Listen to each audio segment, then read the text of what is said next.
Nous nous rendons maintenant en Inde où des enfants de la ville de Siliguri aident leurs familles vivant dessous du seuil de la pauvreté à subvenir à leurs besoins. Ils travaillent dans cet exemple dans des endroits tels que des champs de thé, aussi durement que les adultes, mais avec une rémunération bien moindre. Certains des enfants déclarent qu'ils n'ont pas d'autre alternative car leurs parents sont trop pauvres. Voici les détails. Des enfants de moins de 14 ans sont forcés au travail dans des champs de thé dans la région de Terai, à Siliguri, une ville orientale de l'Inde. Leurs parents, qui travaillent également dans des champs de thé, ne peuvent pas les soutenir car eux-mêmes ont des salaires très faibles. Un enfant travailleur révèle que les parents ne peuvent pas se permettre d'envoyer leurs enfants à l'école, faute d'argent.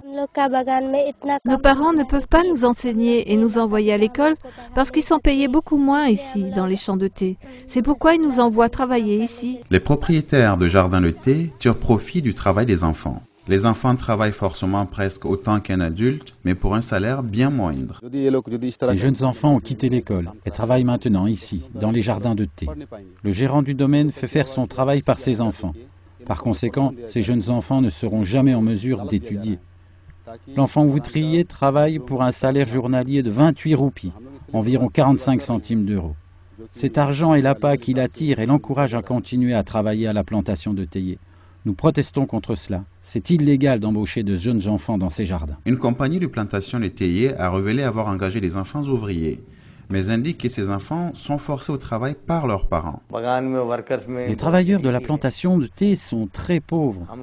Nous arrêtons les jeunes enfants qui cherchent du travail ici. Nous n'acceptons que les adolescents de plus de 14 ans. Et même parfois, nous y mettons un stop. Mais ces enfants ne nous écoutent pas. Leurs parents viennent nous menacer et cherchent à les faire travailler de force ici. Ils disent que si leurs enfants ne travaillent pas également, ils ne seront pas en mesure de survivre et de subvenir à leurs besoins décemment.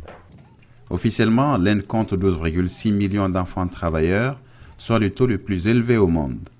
Mais pour certains militants, les chiffres réels seraient 5 fois plus élevés.